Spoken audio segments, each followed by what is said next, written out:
His was the only boat to arrive. I think maybe it was a cow. I don't know. There's the thank you letter from Lyndon Johnson. There was even a monorail at one point to the east of us. Plus, everybody forgets about pirates. This is the coolest field trip I have ever been on. I don't know, but I've been told, keep on dancing, won't ever get old. Hello and welcome to the Long Island History Project, the podcast that brings you stories and interviews with people passionate about Long Island history. You can hear them all at longislandhistoryproject.org. My name is Chris Kretz. I am your host, and our opening music is courtesy of the Homegrown String Band.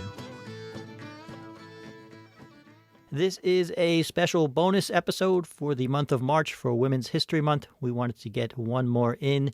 I also wanted to bring in another voice talking about the historical record, the identity of the many women across all the states that were fighting for women's suffrage at this time. Someone who is no stranger to the study of history, to social movements, and to the care and feeding of online historical resources. He is today's very special guest. Thank you, Chris. It's a pleasure to be here.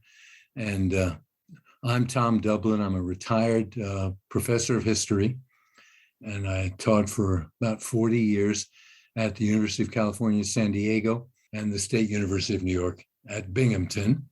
And about 5 or 6 years ago, I began a project that culminated in the publication online of the Online Biographical Dictionary of the Woman Suffrage Movement in the United States.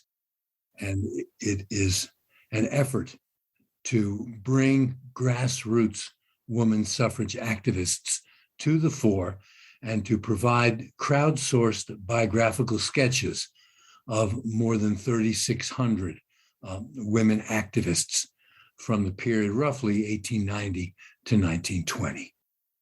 And first of all, Tom, thank you for talking with us today. We're on Zoom. And for full disclosure, I had some involvement in the project, very brief and nowhere near the level of the massive undertaking of all the other people. So I'm glad you could come on. We're following this up, our interview with Marguerite Kearns, who also provided us sort of a ground level look at the suffrage movement. I think in one of your writings you mentioned documenting the foot soldiers of the movement. So we're going to talk a little bit about, I'm going to try to steer it to New York where I can, but I know this is a national project. Let's start with how you got interested in the studying women's suffrage and how that might have led you to this online project. Well, interestingly, the project began about 2008 in a slow way and in a way that I did not know where the project was going at that time.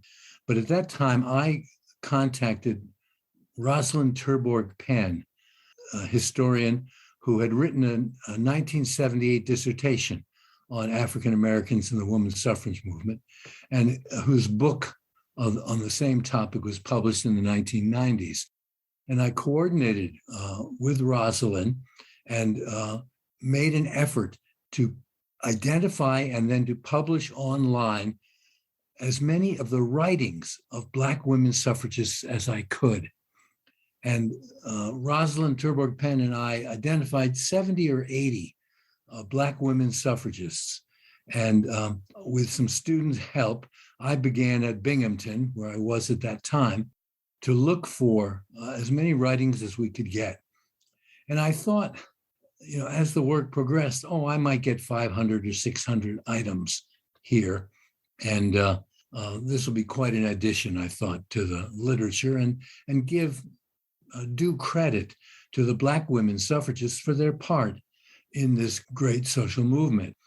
But as the work proceeded, I kept finding more and more. And at the same time, someone who knew about this project got in touch with me and offered to produce a spreadsheet on National Woman's Party suffragists who had picketed the White House between 1917 and 1919 and who had been arrested, were thrown in jail or in a workhouse, and many of them went on a hunger strike, and their circumstances were really deplorable in that period. And I couldn't pass up the opportunity to have this project, and we started to crowdsource biographical sketches of about 200 largely white woman suffragists who picketed the White House in that time period. So once we had begun the work on the writings of Black women suffragists, and then the work on the white women suffragists who supported the National Women's Party, it seemed to me that the next thing to do would be to try to extend that and get a much larger share of suffragists. And I eventually found that the 6th volume of the History of Women's Suffrage, which was published in 1922, had mentions of about 26 or 2,700 suffragists, white and Black, who supported the National American Woman Suffrage Association. And so this project grew step by step. And by 2017, I think we had outlined about 3,000 people or 3,500 people whom we thought we would find biographical sketches for. And at that point, I realized the project had expanded so much that I couldn't possibly do it myself. And I couldn't simply be the point person for everyone else. And since the NAWSA suffragists were all organized by state, and there were separate reports for each state, and the names of people and typically the dates they were involved in and what kind of activity they were engaged in.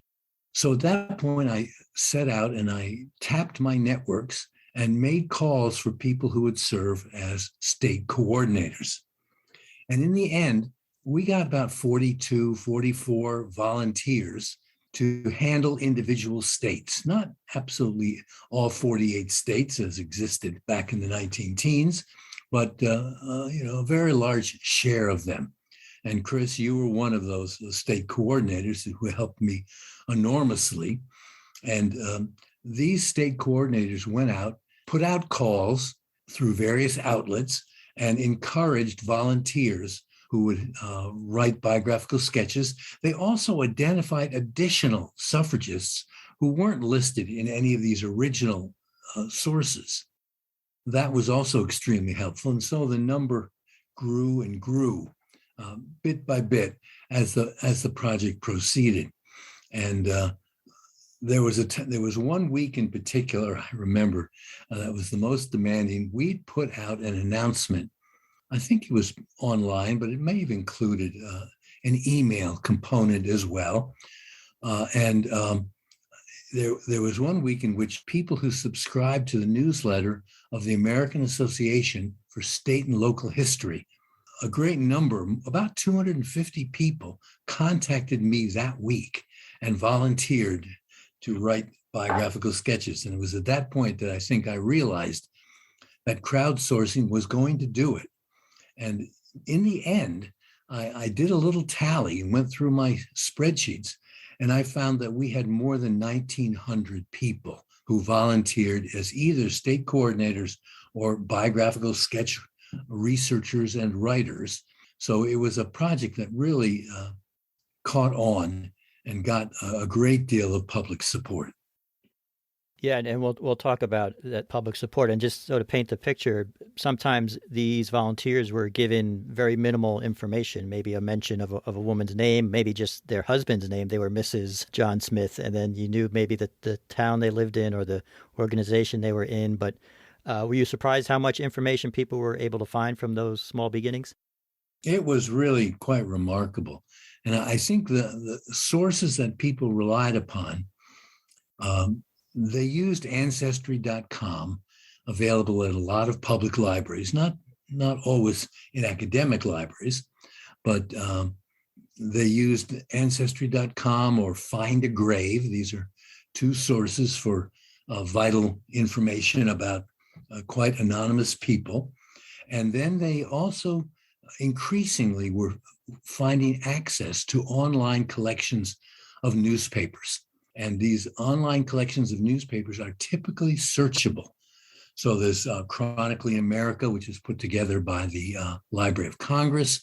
There was newspapers.com. ProQuest had a number so that people at universities often had access to these. And so the combination of online vital records and online local newspapers really went quite far for reconstructing people's stories. But, as this work drew to a close, I still had about 100 people who we began to call the impossibles. They were people who had been searched for and volunteers had worked on them, but they hadn't gotten enough information to be able to find them. So we didn't have 100% return, but by the time we were done, we had more than 3,600 sketches. And so I felt we had really dramatically expanded the source pool for people interested in the woman suffrage movement. So that really felt like the project had been worthwhile. Yeah, and so as a historian, what could you say about how big a gap was this to be filled in terms of studying the time period and the suffrage movement? The academic history that was being written, were they not seeing these people, or were they just not available to be studied, or? It was a combination, really. But I do think the fact is they weren't seeing people. And the group, I think, that was most affected was that of Black suffragists. By the time we were done, and we're not really quite done, but we're very close to being done, we had identified 400 Black women suffragists who were active in the period, roughly 1890 to 1920. Although for the Black suffragists, we went back further and we took people like Sojourner Truth and Harriet Tubman and Frances Ellen Watkins Harper, who had been active much earlier and were involved with the women's rights movement and were strong supporters of women's suffrage. So I think that's the group that came to light with the most clarity, or that represented the greatest difference between what we had known before. But in terms of the broader suffrage movement, we also had a very large population about which we knew quite a bit. And I have begun to try to analyze that group. And I have taken the biographical sketches and have coded, about 40 or 50 variables about each person, things we know: place of birth, place of death, level of education, religious affiliation, number of children, age that they were married, all kinds of information. And eventually I'll be able to give, I think, a demographic profile of who was attracted to the women's suffrage movement. How did that change over time? How was it different according to region, according to race? So that there's a whole lot that can still be done with this material. But in the meantime, all of these biographical sketches are freely available at the Online Biographical Dictionary website. And I hope at some point you can post the URL for people so they will know how to get it and how to access it. But it gives tremendous information. You can search for a given individual to see was she recorded in these biographical sketches. And I should add at this point that we limited the biographical sketches to women who were woman suffrage supporters. We felt that was the key group to go, so that if we neglected anyone, it was the male supporters of women's suffrage. Yeah, and just to back us up a little, because and we'll definitely link to that site. The three groups that you've mentioned, so the National Women's Party, the Black suffragists, and what we've been saying, NAWSA, National American Woman Suffrage Association. Just give us some context of those two groups, the NWP and the NAWSA. What you're talking about, demographics, and sort of how could you characterize them? How did they differ from each other? Well, the National American Woman Suffrage Association was a long-lived and dominant suffrage organization. It brought together two suffrage groups in 1890. And so and it grew dramatically from 1890 to 1920. It was responsible for all the state campaigns, and it supported the initial state campaigns that won suffrage in California, in Washington, in different states. And then it took charge of the move for the federal Woman Suffrage Amendment, what became the 19th Amendment, and which was passed in August of 1920, whose centennial we celebrated last August. And that had state affiliates and city affiliates, and was quite a dramatic force. And it underwent a lot of change over the years as it became a more activist organization in support of women's suffrage. But there were in the National American Woman Suffrage Association those who criticized the slowness of the pace and what they may have thought was the timidness of the leadership of the organization.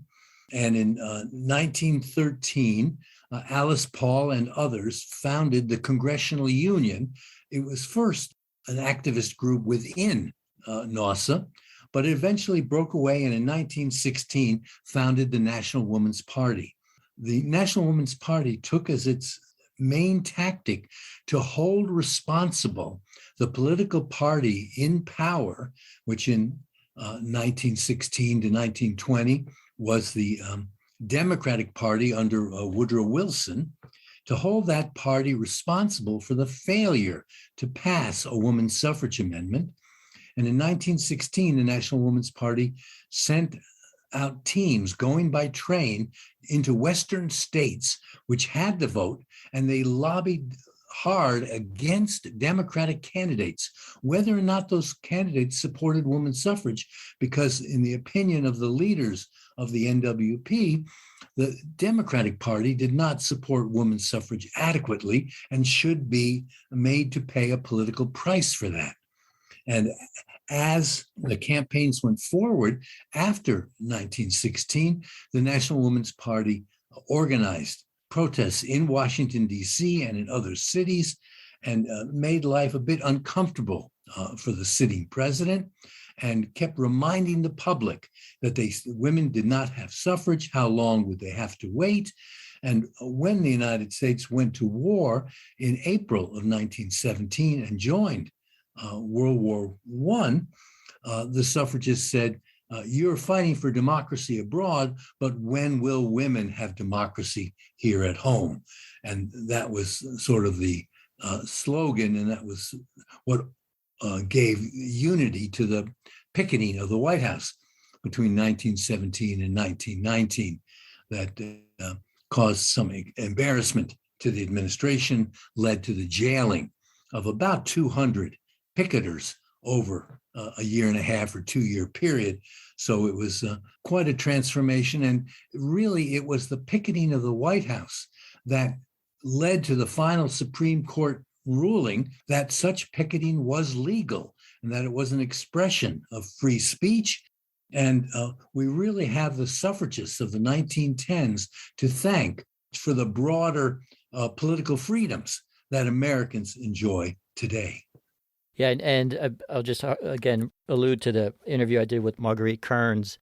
Her grandmother was, I believe, a NWP member, but her writings echo that excitement and the action within those protests and the marching and the lengths that they went to draw attention to it. I know you've looked at thousands of these sketches. Are there details or moments that have stuck with you in terms of a life story or an event, just to add some color? One thing I've found that has been so striking, particularly for Black suffragists, a very large share were born in the South, but migrated to northern cities, so that we find in Chicago, in Brooklyn, in Washington, D.C., you find many Southern-born Blacks who become active in support of women's suffrage, but they only are able to do so safely after they have left the South. And then there is a movement in the South after the 19th Amendment is passed, where Black women organize others and try to get as many of them to register as possible, even though the white registrars in Southern districts made it very difficult for them to register and to vote. But there was a very strong demand for the vote, and it was underscored or made possible by the Great Black Migration in these years when so many Blacks left the rural South, first for the urban South and then subsequently for northern cities as well. So I found a great deal of migration across state lines. And that was a strong contributor because in northern cities, Black people did have much more leeway to participate safely in political activity, to work to elect the first Black alderman in Chicago in 1915, a Black congressman from Chicago in 1928. So there was clear progress being made, and Blacks were able to organize and make their demands visible in the larger society. And can we say, in terms of the growth of the movement, where the Black suffragists fit in with the other groups was not always a simple matter? That they weren't always. I know that in some parades there was questions whether should they march with the Black suffragists or not. So I mean, I guess that evolved over time, or what can you say about that? Well, the thing you can say is that the white woman suffrage movement was anxious about the participation of Black women because they sensed that they needed to get a federal amendment to get women the right to vote. They were going to need some southern states to be included in that number. And they knew that Jim Crow was well established in the South and that white Southerners were not, in general, going to support women's suffrage if it also meant that Black women would get the vote. So that the National American Woman Suffrage Association and then the National Woman's Party were in various ways discouraging of Black participation in a national march in Washington, D.C. in March of 1913 and in subsequent efforts to publicize the right to vote. And the National Woman's Party went so far as to say that they were supporting women's suffrage and that they would leave to the individual states the question of how to handle other issues of suffrage. So they didn't make a big deal of it, but they very much supported white supremacy by their refusal to come to the aid and to the support of Black suffragists who were simply trying to see that the 14th, 15th, and 19th Amendments were enforced throughout the country. And this was a time period in which the federal courts were willing to abide by and to grant authority to the southern states to make decisions that were theoretically not based on race, but in fact, the poll tax and the literacy tests and the grandfather clause, there were various legal strategies that southern states adopted to deny Black people the right to vote without explicitly saying that because of their race, they were not qualified. Yeah, it just shows you how the social movements, a lot of streams flow through these sketches, I think. And I was looking at a few last night just to refresh my memory, and it was interesting. It's sort of the intergenerational nature. So you had some sketches where the women lived through the Civil War, and then you had some that had died in the 1980s. So have you had any feedback from people as these sketches have gone online of families, of descendants, or anything that brings it into living memory with people adding information? We definitely, I don't know the number, but there's 6 or 10 biographical sketches written by descendants of the people involved. And Marguerite Kearns and her grandmother, Edna Kearns, was the most obvious example of that, because Marguerite Kearns has done a lot of historical research and writing, and she's well known to people who study the suffrage movement as sort of the person to go to for Long Island women's suffrage. But we've had quite a few people. So I've had someone from New Mexico. I just had another person tell me that her grandfather was actually a graduate of such and such, not of such and such. So we definitely have people coming in who have known, and also people who come to us and say, my grandmother was involved in suffrage. Could we add her to the database? And I do a little bit of research and figure out, and if I can confirm that this person was a suffragist, then I typically give that person the go-ahead and encourage that person. We do a certain amount of vetting, but I feel good about all the sketches that we've accepted, and I'm really pleased to have people come to us and expand our numbers. We're not actively seeking additional suffragists at this point, but every couple of weeks, from one source or another, I get people who would like to contribute to the database, and could they help in some way? The most interesting one lately was email I got from a person who had gone to and gotten a degree at the University of Strathclyde in Scotland. And she had done it in basically genealogical studies. And she had written a master's thesis on suffragists. She had gone to, I'm pretty sure she's from the United States, although she was studying in Scotland. And she came to the United States and found the original sort of register book for the Occoquan workhouse in Virginia, where several hundred suffragists were jailed for picketing. And she went to that source, recorded the names of all the people there, and began to do genealogical research on those and trying to find out more information about the people. And she, in the end, made additions to 8 or 10 biographical sketches based on her genealogical research. So it was really quite a nice contribution.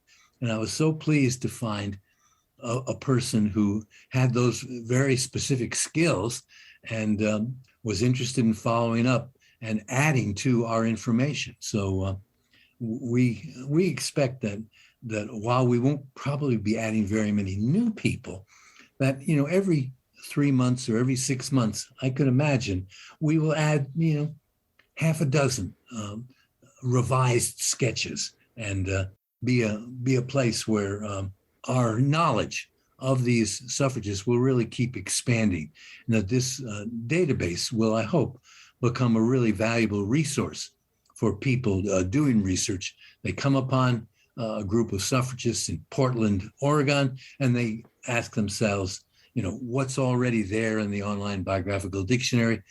What can I find?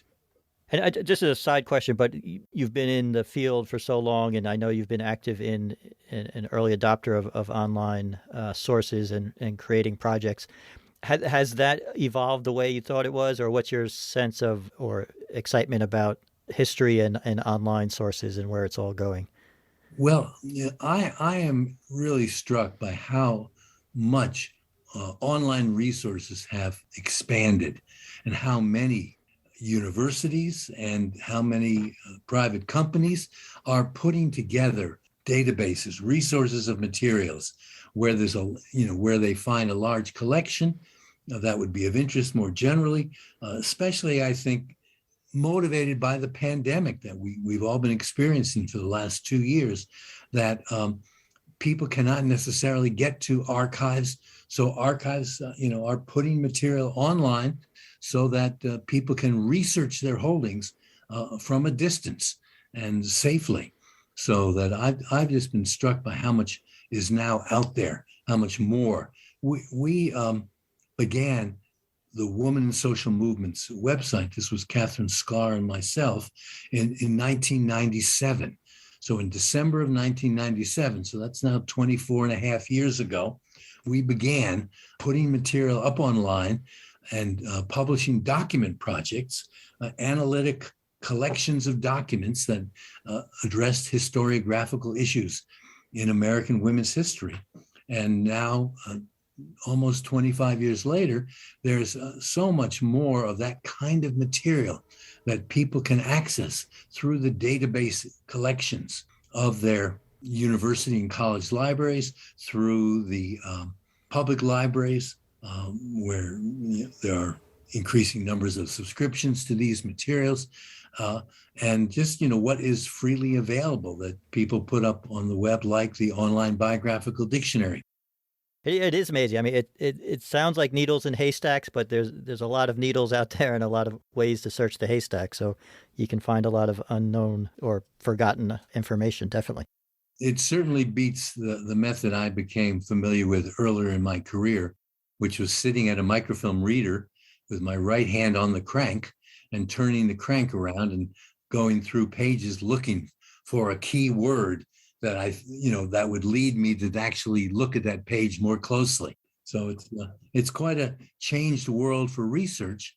And that's, I think, what's really made the crowdsourcing method possible, because so many people have access to these sources through their public libraries or the academic libraries in their area. And so that is just really making possible our widening our understanding of these movements. So maybe as a way to wrap up, now that most of these biographical sketches are online, the Online Biographical Dictionary, the challenge in a sense becomes getting people, driving them to it and getting them searching it themselves. So what's your final pitch, or how would you sum up how you would describe it to people to get them to go and do some of their own research into these sketches?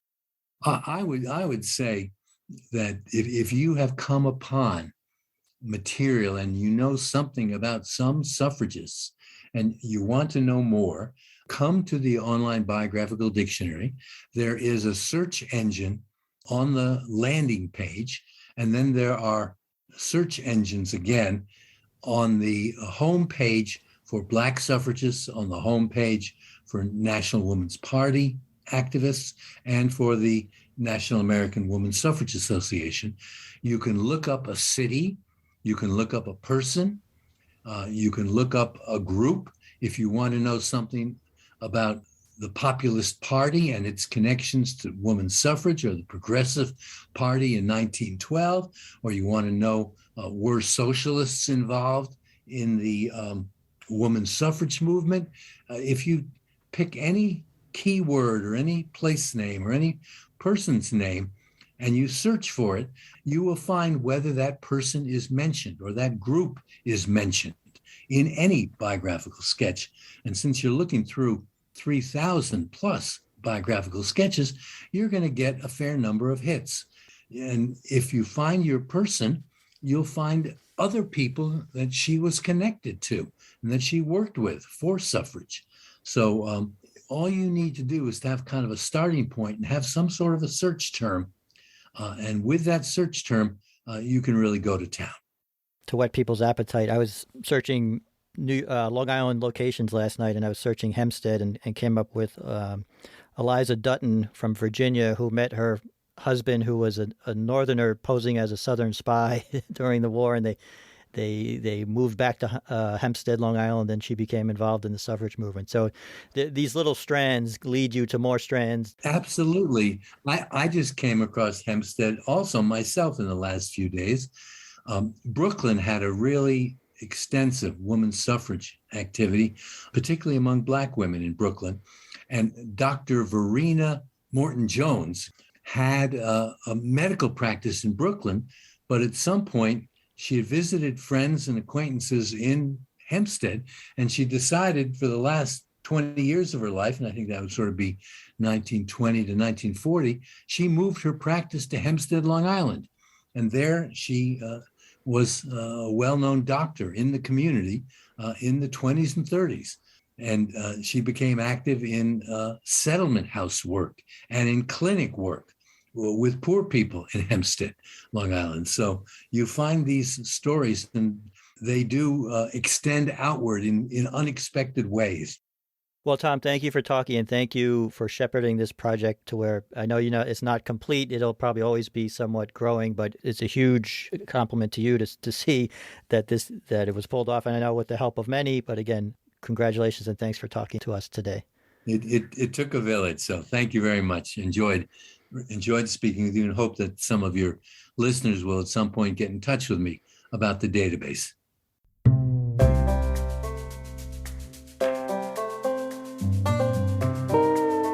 And thank you to Tom for speaking with us today. We will have links in our show notes to all of the resources we talked about, but just to get it on the record, if you would like to type this in, the online version of the Biographical Dictionary is at documents.alexanderstreet.com/votesforwomen, all one word.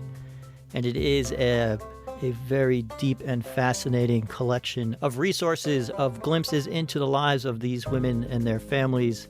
If you are on Long Island, I'll encourage you to go in, type in, if not your own family's name, the name of a location on Long Island, and see just what comes up and where the story takes you. If you have any Long Island-based stories, you can always drop us a line at longislandhistoryproject@gmail.com. We'd love to hear how women's suffrage intersected with your family history. Our outro music is Capering by the Blue Dot Sessions, used under an Attribution 4.0 international license. And that does it for this episode. As always, thank you for listening.